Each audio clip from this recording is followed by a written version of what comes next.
ہاں جی بالکل، اس وقت میں موجود ہوں اس مقام پر جسے وزارت مذہبی امور کا کمیٹی روم کہا جاتا ہے، لیکن آج جو ہونے والا اجلاس ہے وہ بھی انتہائی غیر معمولی اہمیت کا حامل ہے، کیونکہ پورے پاکستان کی نظریں اس اجلاس پر ہیں، اور وہ ہے مرکزی رویت ہلال کمیٹی کا اجلاس۔ یہ اجلاس ہو رہا ہے ماہ شوال کی رویت کے حوالے سے کہ آیا کل 30 روزے ہوں گے یا پھر کل عید الفطر پاکستانی منائے گے۔ پورے پاکستان کی نظریں اس اہم ترین اجلاس پر ہیں۔ اس اجلاس کا احوال جو ہے وہ جانتے ہیں، ہمارے ساتھ موجود ہیں وزارت مذہبی امور کے مرکزی ترجمان عمر بٹ۔ عمر بٹ صاحب، بہت شکریہ آپ کا۔ یہ بتائیے گا کہ آج جو اجلاس ہو رہا ہے اس میں وزارت مذہبی امور کیسے فیسیلیٹیٹ کرے گی؟ جی بہت شکریہ آپ کا۔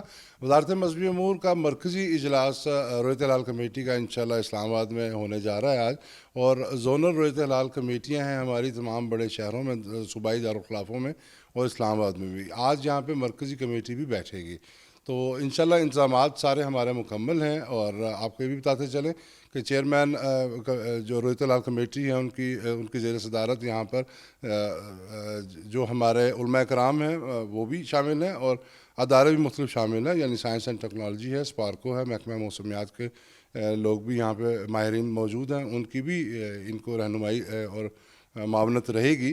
لیکن امکانات کی بات جہاں تک آپ نے کی، تو امکانات اپنی جگہ، لیکن جو رویت ہلال کمیٹی ہے وہ اس میں شہادتوں کی اور شریعت کی بیس پر وہ فیصلہ کرتی ہے، یعنی شریعت مقدم ہوتی ہے اس میں۔ لیکن اس کا مطلب یہ ہے کہ آپ بھی پاکستانی عوام کی طرح انتظار کر رہے ہیں کہ کل عید ہوگی یا روزہ ہوگا، یا کچھ آپ کو علم ہے کہ کل عید ہو سکتی ہے؟ نہیں، قطعاً کوئی علم نہیں، اور ہم نے کبھی بھی یہ جو امکانات ہیں ان کو اہمیت نہیں دی۔ جس طرح ہم نے سیکھا ہے کمیٹیوں میں بیٹھ کے، تو رویت ہلال کمیٹی بالکل معاونت رکھے گی ان کی، سائنس اینڈ ٹیکنالوجی کی اور جدید علوم کی معاونت ہوگی، لیکن جس طرح شرعی احکام ہیں ان کے مطابق انشاءاللہ فیصلہ کیا جائے گا۔ اچھا سر، یہ بتائیے کہ جو شہادتیں آتی ہیں، شہادتیں موصول ہوتی ہیں، اس کی تصدیق کیسے کی جاتی ہے کہ آیا یہ شہادت درست ہے یا یہ درست نہیں ہے؟ اس حوالے سے ذرا بتائیے گا۔ بڑا اچھا سوال آپ کا۔ دیکھیں، جو رویت ہلال کمیٹی کا چیئرمین ہے یہ ایک قاضی کی طرح ہوتا ہے، اور اگر تو کمیٹی نے یا بہت جم غفیر نے چاند دیکھ لیا، اور بہت سے علاقوں میں ہر کسی کو، چھوٹے بڑے کو چاند نظر آ گیا، پھر تو کوئی شہادتوں کی بات ہی نہیں ہوتی، شہادتوں تک بات نہیں جاتی۔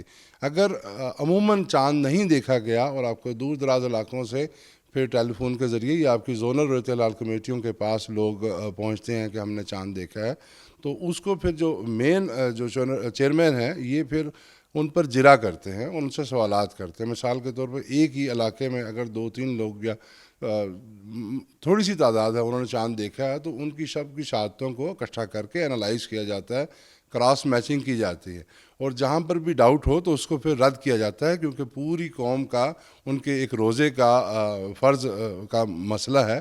تو جہاں پر پھر اس کے بعد شخصی تصدیق بھی کی جاتی ہے، محلے کے امام مسجد سے یا وہاں کے علاقے کے جو پبلک نمائندے ہیں، کونسلر وغیرہ، ان سے بھی تصدیق کی جاتی ہے، اور اس کے بعد سب پھر گواہوں کے اور بیانات کی روشنی میں فیصلہ کیا جاتا ہے۔ بہت شکریہ، ہمارے ساتھ موجود تھے عمر بٹ صاحب۔ جیسے وہ تفصیل سے بتا رہے تھے کہ شہادت اگر موصول ہو تو اس کا ایک پورا میکانزم ہے۔ بہرحال آج شام کو یہ اہم ترین اجلاس ہو رہا ہے، اس میں جو فیصلہ ہوگا وہی حتمی فیصلہ ہوگا کہ آیا کل عید الفطر منائی جائے گی یا پھر پاکستانی 30واں روزہ رکھیں گے۔ جی